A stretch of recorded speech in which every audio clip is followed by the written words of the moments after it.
1989, there's been a blank space in the Michigan Trophy case. Well, write their name, Michigan, the 2026 Men's Basketball National Champions. They knock off UConn 69-63 to win the school's second Men's Basketball Championship. Hail to the victors. Michigan finished off a dominant season with their second national championship in program history, defeating the UConn Huskies 69-63 last night. The title caps a remarkable two-year turnaround under head coach Dusty May, who became just the fifth coach in the last 40 years to win a national title in their first two seasons with a school. Lucky us, we now get to welcome in the head coach of the champions, the Michigan Wolverines, Dusty May. Good morning to you. As you pointed out to us off camera, he's on like 1 hour of sleep. So here we go.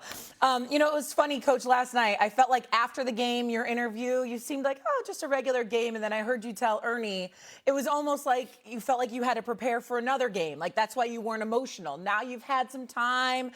Got 1 hour of sleep. This morning, as you reflect back on what happened last night and throughout this tournament, what's coming to your mind?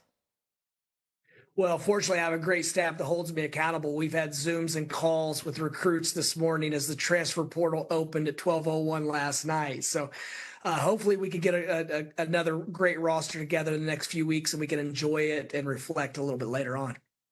Coach, congratulations. Just so we know, before I even ask a question, I've been on national airways over the last week apologizing to your squad because I owed y'all an apology. I didn't see it. I watched y'all against Duke earlier this year. I wasn't sold on the backcourt. I thought that something would go awry in the NCAA tournament because I'm really big on guard play. But Cadeau and these brothers, I can't say enough about what I saw from them. If you had to pinpoint one specific thing, Coach, that delivered the national championship for you above all else, what would it be? The different guys stepped up every single night. It wasn't as if, and you saw us the Duke game, and we were in position to win. Credit to them for getting it done. But in that game, Elliot Cadeau didn't have his best performance, and since then he's been amazing. But literally every game, I think we had 8 or 9 different leading scorers this year in different games. So it'd be tough to scout us because they're so well balanced. And credit to our guys, when someone got it going, everyone else just fed them, and they weren't concerned with stats or anything else, just tried to figure out a way to win that game. Coach May, was that by design or was that by accident where all of a sudden you're watching your team and the season unfold and this is just how it ended up being? Or was it the intent all along to have different dudes stepping up each night and making it difficult for the opposition to really, really pinpoint who you had to focus on? No, it was by design, Stephen.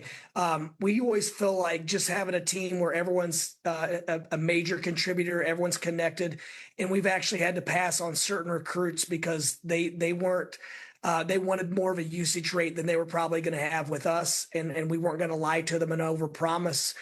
And so we just feel like in the sport of basketball with 5 guys on the court, the more everyone's involved and if everyone's connected and has a major role in every possession, then they're going to play better and be more fulfilled, and we're going to be tougher to guard.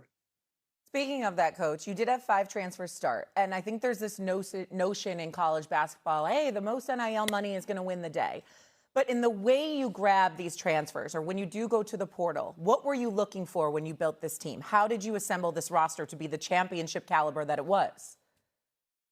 First and foremost, personality traits. There's obviously a baseline of talent, or we wouldn't be recruiting these guys, but personality traits, their past experiences, who they were before we got them, and do we think we can put them together in a functional way?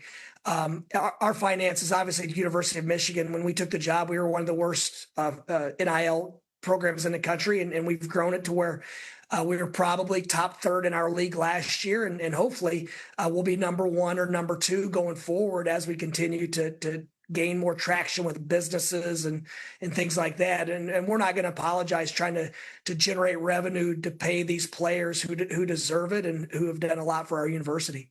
Allow me to give you a piece of advice just for a second. Not that you need it as a national champion, but never apologize for trying to generate revenue. That is always a good thing, Coach. Don't let anybody tell you otherwise. Having said all of that, I got to say this to you, Coach. Jackson Lindenborg, I got to tell you, I like him. but not nearly as much as I like him now. I mean, I liked him throughout the season. He could play, but to get injured, to mess up his ankle and his knee, to be out on that basketball court, and I brought this up in the first segment, where you're getting interviewed at halftime and you're like, I'm terrible. I feel terrible. I'm playing terrible, but I got to give it all I got. We got a national championship. I mean, so much guts. I mean, he wanted it so badly. He can shoot. He can handle. He's got a body, that's made for the pro level. This brother's stock, as far as I'm concerned, elevated exponentially as well, and it should have in the mind's eye. Speak to him and what he's meant to this program this year. Well, he's just scratching the surface. Anytime you have a potential national player of the year that could care less if he shot one time or 10 times, he does stats, individual accolades, none of that matters to him. He just wants to be one of the guys. And that's a real recipe for success when you have someone that's that talented, he's that unselfish, and just wants to contribute to the team. It's almost like he's a throwback, and his journey is so unique. He's just been playing basketball for 6 years. He's going to play in the NBA not because of his athleticism is going to jump off the charts, but because of his basketball IQ, his skill set for his size, and also just his want to. I mean, he wants to guard point guards 94 feet. He wants to guard post players. Whatever the team needs, that's what he wants to do. And those are some pretty rare traits in this era. Coach, Michigan basketball is so closely associated with the Fab Five. They were obviously attendance there at the Final Four. What influence, if any, did they have on your current squad and this national champion squad? Well, they had an enormous influence on the current squad, but more importantly on all of their parents and aunts, uncles, and grandparents. I say it repeatedly. Other than Michael Jordan, the Fab Five had more of a cultural impact on our sport than anyone in recent memory. For example, I played AU basketball in Bloomington, Indiana, under the program called Bloomington Red for obvious reasons. And because of the Fab Five, we modeled our uniforms after the Fab Five, and we changed it to Bloomington Blue for 1 year because those guys had such an impact on us. Coach, listen, the Fab Five, I was so happy to see all of them there, the whole crew, and I think they meant so much to the game. It was just beautiful seeing them there, being them on TV together, the whole bit. It was really, really special to see. Having said that, you guys are the national champions now, and you've delivered the first national championship to Michigan since 1989.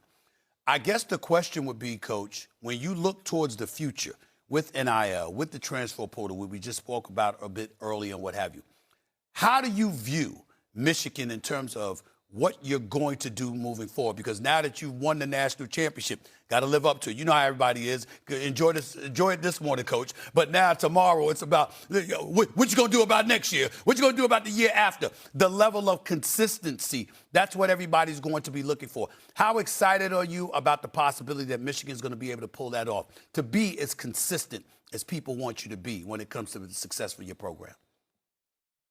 Well, when you're at a place like the University of Michigan, we should be at the forefront of whatever direction college athletics move in, just because of the resources, our alumni base, our academic pedigree.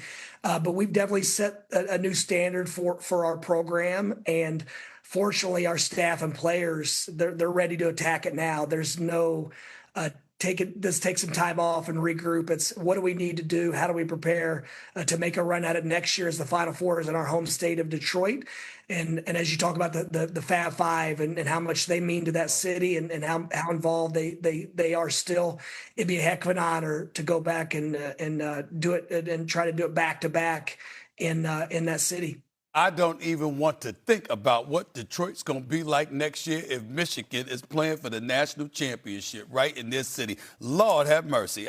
Oh, my goodness. Oh, my goodness. Dusty May, I love that you have that circled. I don't know that everyone knows that the Final Four is in Detroit next year. He's like, I know. We're ready. They know now. I'm sure maybe we used that on the calls this morning for the portal. All right, Coach May, congratulations. Congratulations, Coach. Thank you for joining us this morning, and enjoy the rest of this offseason and today. We'll see you later.